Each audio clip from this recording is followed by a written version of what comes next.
بسم اللہ الرحمن الرحیم۔ السلام علیکم ناظرین، میں ہوں آپ کا ہوسٹ غلام مصطفیٰ سندھو اور آپ دیکھ رہے ہیں میرا یوٹیوب چینل سندھو پی کے۔ ناظرین، آج میں اپنے ہی علاقے موضع موری پور میں موجود ہوں اور اس وقت میں پروفیسر ڈاکٹر محمد مشتاق چوہری صاحب کے کلینک میں موجود ہوں۔ آج ڈاکٹر صاحب سے کریں گے باتیں کہ ڈاکٹر صاحب نے جو اپنی زندگی میں اتنی ترقی حاصل کی ہے۔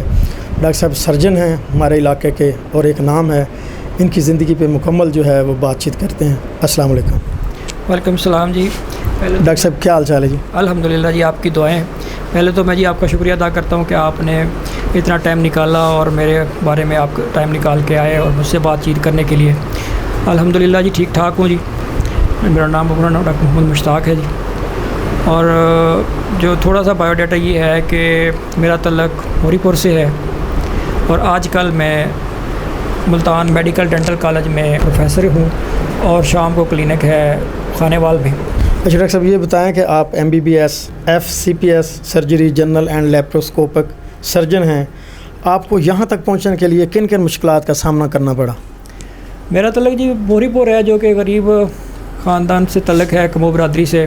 بیسیکلی ہم کمبو برادری اور زرعی کام سے ہمارا تعلق ہے۔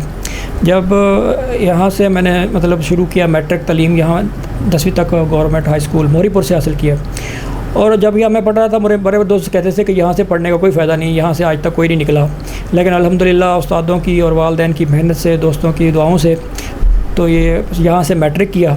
اس کے بعد FSC کرنے کے لیے ملتان بوسٹن روڈ کالج میں چلے گئے، وہاں سے FSC کی، اور سب سے بڑی جو ٹریجڈی ہوئی کہ 11ویں جماعت میں پہنچا تو درمیان میں میرے والد صاحب کی ڈیتھ ہو گئی، اور اسی دوران یہ بہت بڑا المیہ تھا۔ سب دوستوں نے کہا جی اب کھیل ختم ہو گئی ہے، اب آپ کام شام کریں، اپنے فیملی کے لیے کچھ کریں، لیکن میرے جو امی تھی یا ادھر کے دوستوں نے کہا جی آپ لگے رہیں، اللہ انشاءاللہ کرم کرے گا۔ اور پھر اس کے بعد 12ویں جماعت ہو گئی، پھر اس کے بعد MBBS میں داخلہ ہو گیا نشتر اسپتال میں۔ نشتر اسپتال میں داخلے کے بعد پھر FCPS کا امتحان بھی وہ نشتر سے ہی پاس کیا۔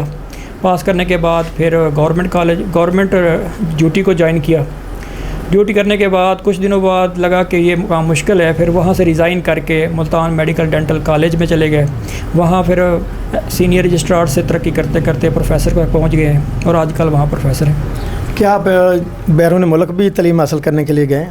بیرون ملک تعلیم حاصل کرنے کے لیے تو ایسا نہیں گیا، کافی ساری کانفرنسز اور یہ جو میڈیکل ریلیٹڈ کافی ساری کانفرنسز ہوتی ہیں، سیمینارز ہوتے ہیں، اٹینڈ کرنے کے لیے تقریباً 5 سے 6 ملکوں میں باہر کا جانے کا ہوا۔ نہیں، آپ کا ایک دیہاتی علاقہ سے تعلق ہے، آپ کو ڈاکٹر بننے کا شوق کیسے پیدا ہوا؟ کیا آپ کے والدین کی خواہش تھی یا آپ کی خواہش تھی؟ بیسیکلی جو ڈاکٹر بننے کا شوق ہے وہ تو اس طرح ہی ہے کہ کیونکہ ابو بھی پریکٹیشنر تھے، وہ گو کہ وہ MBBS تو نہیں تھے، لیکن ڈاکٹری کے شعبے سے تعلق تھا، اور اسی سے وجہ سے ان کو بھی بہت زیادہ شوق تھا، اور انہوں نے پہلے دن سے ذہن میں ڈالا ہوا تھا کہ آپ نے ڈاکٹر بننا ہے، اسی سے بس ذہن میں بنا اور اللہ نے کرم کیا کہ ہم ڈاکٹر بن گئے۔ ڈاکٹر صاحب، جیسا کہ ہم نے سنا ہے کہ ایک کامیاب آدمی کے پیچھے ایک عورت کا ہاتھ ہوتا ہے، کامیابی کا راز کیا ہے؟ یہ آپ نے بالکل صحیح سنا ہے جی، کامیابی کے پیچھے کوئی نہ کوئی عورت یا کوئی اور ہوتے ہیں، تو میں اپنی ساری کامیابی اپنی امی جان کو اور اپنی بیگم کو دینا چاہوں گا، کیونکہ جب میں میڈل کا میں نے امتحان دیا تو میرا نکاح ہو گیا تھا، اور اس کے بعد ابو جانے کے بعد جو پیچھے میرا جو تھا وہ سب کچھ وہ میری والدہ تھی، اور والدہ ہی نے میری کمر کو دھپکی دی اور نے کہا کہ بیٹا آپ پریشان نہ ہوں، انشاءاللہ میں تیرے ساتھ ہوں۔ ڈاکٹر یہاں ہم آئے تو ہمیں معلوم ہوا کہ آپ اس دیہاتی علاقے میں جتنے بھی مریض آتے ہیں، باہر سے آئیں یا یہاں سے آئیں، آپ ان سے چیک اپ فیس نہیں لیتے، اس کی کیا وجہ ہے؟ بس یہ میرے دل کی آواز کہہ لیں یا ایک ایسا سمجھے کہ اپنے اوپر فریضہ سمجھتا ہوں کہ وہ اپنے علاقے کے لیے بھی کچھ ہو، تو میں اپنے ویک میں ایک دن جو ہے اپنے علاقے کے لیے رکھتا ہوں، اور جہاں آ کے جتنے بھی پیشنٹ دیکھتا ہوں کوشش کرتا ہوں وہ فری دیکھتے ہیں۔ باقی جو تھوڑی بہت روٹین انویسٹیگیشنز ہیں یا کوئی ہیں ان کے تھوڑی بہت فیس ہے، ورنہ چیک اپ فیس یہاں بالکل فری ہے۔ اچھا، جیسا کہ ہم نے دیکھا ہے کہ لوگ آج کل مختلف بیماریوں میں بلڈ پریشر ہو گیا، شوگر ہو گیا یا اور کینسر وغیرہ کی بیماریاں ہیں اس میں مبتلا ہیں، ہمیں اپنی صحت کو صحت مند رکھنے کے لیے کون سی متوازن غذا جو ہے وہ کھانی چاہیے؟ تو مصطفیٰ، اس میں جو اہم بات یہ ہے کہ پہلے جو لوگ تھے وہ غذا اچھی کھاتے تھے، صاف کھاتے تھے، اور غذا کھانے کے بعد اس غذا کو اپنے جسم کا حصہ بناتے تھے۔ آج کل سب سے بڑا جو ہمارا المیہ یہ ہوا کہ ہم کھاتے ہیں، کھایا پیا اور لیٹ گئے۔ اگر مناسب غذا بھوک رکھ کے کھائی جائے اور اس غذا کو ہضم کرنے کے لیے کوئی نہ کوئی ایکٹیویٹی، کوئی ایکسرسائز کیے جائے تو وہ غذا کبھی بھی وبا نہیں بنتی، وہ غذا اس کا فائدہ بنتا ہے۔ اگر غذا کھا کے آپ نے لیٹنا ہی ہے یا بیٹھنا ہی ہے تو پھر ڈیفینیٹلی اس کا نقصان ہے۔ تو اس کا بہترین جو اچھی زندگی کا راز وہ یہی ہے کہ مناسب کھائیں اور اس کی ایکسرسائز سے اپنے جسم کا حصہ بنائیں۔ ڈاکٹر صاحب یہ بتائیں کہ آج کل جیسے پاکستان میں کرونا وائرس کی چوتھی لہر آ چکی ہے اور گورنمنٹ نے اعلان کیا ہوا کہ آپ آ کے ویکسین لگوائیں، لوگ ڈر کے مارے نہیں لگواتے، انہوں نے سنا ہوا ہے کہ تقریباً 2 ماہ بعد یا 2 سال بعد بندے کی ڈیتھ ہو جائے گی، اس میں کتنی کی صداقت ہے؟ اس میں کوئی صداقت نہیں ہے جی۔ کوئی بھی گورنمنٹ کی طرف سے فری اسکیم آئے تو گورنمنٹ لوگ اس کے اوپر اپنا فتویٰ لگانا فرض عین سمجھتے ہیں۔ پچھلے دنوں پولیو قطرے آئے، اس پہ بھی پتہ نہیں کتنی باتیں چلیں، یہ ہو جائے گا وہ ہو جائے گا۔ حفاظتی ٹیکے چلے، اس پر بھی لوگوں نے پابندہ بنایا، اس کا یہ ہو جائے گا جی، بچے بند کر دیتے ہیں، یہ کر دیں وہ کرتے ہیں۔ اور اس وقت اگر کورونا سے بچنے کا طریقہ ہے تو وہ ایک ہی ہے کہ اس کو وقت ویکسین لگائیں، اور ویکسین کے علاوہ کوئی ہمارے پاس ذریعہ نہیں ہے اس کورونا سے بچنے کا۔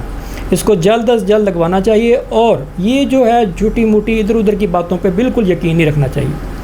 ڈاکٹر صاحب ہم آئے ہیں، ادھر بہت رش لگا ہوا تھا، آپ یہاں اتوار کو بیٹھتے ہیں، اس کے علاوہ آپ کون کون سے ہسپتال میں بیٹھتے ہیں اور کس کس دن بیٹھتے ہیں تاکہ مریض جو ہیں وہ آئیں آپ کو چیک اپ کروا سکیں؟ میں ڈیلی جو مارننگ ٹائم پہ ہوں وہ ملتان میڈیکل ابن سینا ہسپتال میں ہوتا ہوں 9 سے 12 بجے تک، 12 بجے واپس آتے ہیں خانے وال، اور شام کو کلینک کرتا ہوں 5 سے 7 جنت میڈیکیئر جو کہ سول ہسپتال خانے وال کے بالکل ساتھ ہے، 5 سے 7 ڈیلی۔ اتوار وہاں چھٹی ہوتی ہے کیونکہ اتوار کو میں موہری پور سارا دن ہوتا ہوں۔ اچھا، آخر میں آپ ڈاکٹر صاحب ہمارے ناظرین کو کیا پیغام دینا چاہیں گے؟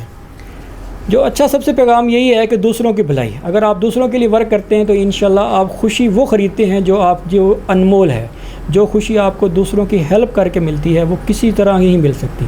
تو میرے آپ کو یہی پیغام ہے کہ ہمیشہ دوسروں کی خوشی، دوسروں کے دکھ درد میں شریک ہوں، یہی آپ کے لیے ہمارے لیے بھی۔ ڈاکٹر صاحب کا بہت بہت شکریہ، آپ نے اپنے قیمتی ٹائم سے ہمیں وقت دیا۔ ناظرین میں امید کرتا ہوں کہ آپ کو میری یہ ویڈیو پسند آئے گی۔ اپنے ہوسٹ غلام مصطفیٰ سندھو کو دیجیے اجازت، ملیں گے نیکسٹ ویڈیو میں۔ اللہ حافظ۔